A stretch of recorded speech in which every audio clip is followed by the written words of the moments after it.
कशें आसा ही वाट जी आसा पळय ही लोकल एरियाची वाट आसा ती बाल भवन आसा पळय स्टेशन रोड टू बाल भवन आनी जी वाट वयता पळय हांगा लोकल रावता फाटी आनी हे रेंट कॅब वाले कितें करता जे हांगा सर्विसींग हाडटा इल्लिगली पार्क करता आनी हांगाच्यान ऑपरेट करता हो इश्यू आयच्यान हो खूब दीस जालो आनी आमी हे लेटर केल्ले आसा सगळे आसा हेजेर एक्शन घेता पुलीस येता पुलीस करता सगळे करता आमचो लोकल MLA सुद्दां येवन तेणीन तेजेर एक्शन घेतलेली म्हणजे हे कितें करता ह्या कोणाचें आयकपा सोदना हे भायले हांगचे खंयचेच ना हे सगळे आनी रेंट कॅब इल्लिगली ऑपरेट करता आतां असो त्रास जालो आयज आतां वचपाक वाट जाली ती कोणाक वचपाक सो वाटूच ना हांगा सगळे मदीं ट्रक वचपाचो ट्रक उरलो हाडून कित्याक हे अशें आडवे तिडवे पार्क करता आनी वयले तांकां विचारलें ते आतां कोणाक हें करता आमी विचारल्या फाटीं ते शाणपणां सांगता कोणाकूय येयल्ल्या गेल्ल्यांक वाडवयल्या लोकलांक सुद्दां केअर करना फाल्यां बायलां वयता तांकां भिरांत दिसता कितें कोण फाटीं लिपोवन हेंच्या गाडये फाटीं लिपोवन फाल्यां मारपाकूय शकता तांकां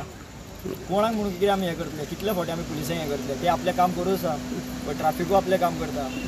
जो आमचे मनीस सगळे वाड्यावयले एकठांय जाला आयज त्या खातीर आमी एकठांय जाल्ले कित्याक फाल्यां कोणाची गाडी बंद पडली कोण बरो ना हॉस्पिटलांत वचपा जाय तांकां वाट वचपा न्ही फाल्यां आनी हेंचो बिझनस तर चालू आसलो खंयच्यान तरी आमच्या लोकलांक कितें करपाचें आमकां वाट खंयच्यान आसा आमी कंप्लेन दिल्ली आसलेली हेज्या पयलीं ते येवन सुद्दां गेले ते फायन सुद्दां मारला तांकां म्हणल्यार हे कोणाचें आयकपा सोदना आमकां खबर ना हेंचे कितें कशें करता ते कित्याक तेंचे 4-5 बिझनस आसा तेंचे चलता तो सगळो आमी सकल वाड्यावयले लोकल जावन हांगा धंदो करता जे टॅक्सी चलयता ऑपरेटर आमी सो आमचो धंदो हेंच्यांनी मारला हांगा येवन गाडी ऑपरेट करून दीस रात आमचो हे वर्सा सिजनान काय धंदोच काबार जालो सगळो आमी एक्चुअली आमी टॅक्सीकार सगळे वाड्याकार हे सगळे आमकां काय धंदो ना हेंच्या खातीर आसा पळय तांकां तेंच्यांनी वॉर्निंग दिल्ली आसा आनी हेज्या पयलीं तुळशीदास साहेबान तेंचेर वॉर्निंग दिल्ली आसा आनी तांकां आतां फायन मारला सगळ्या गाडयेक फायन तांकां वॉर्निंग नेक्स्ट टायम हांगा गाडी दिसली तांकां हें करतले सो आमकां तितलेंच जाय कितें हांगा लोकलांक आमकां त्रास जावपा नाका कित्याक फाल्यां कोण आमची आई बाबा कोण बरो ना पडटा तांकां वचपाक वाट ना हे खंयच्या दुसऱ्या सायडीच्यातले आमी हेंच्या घरा कडसून सांगपाक शकना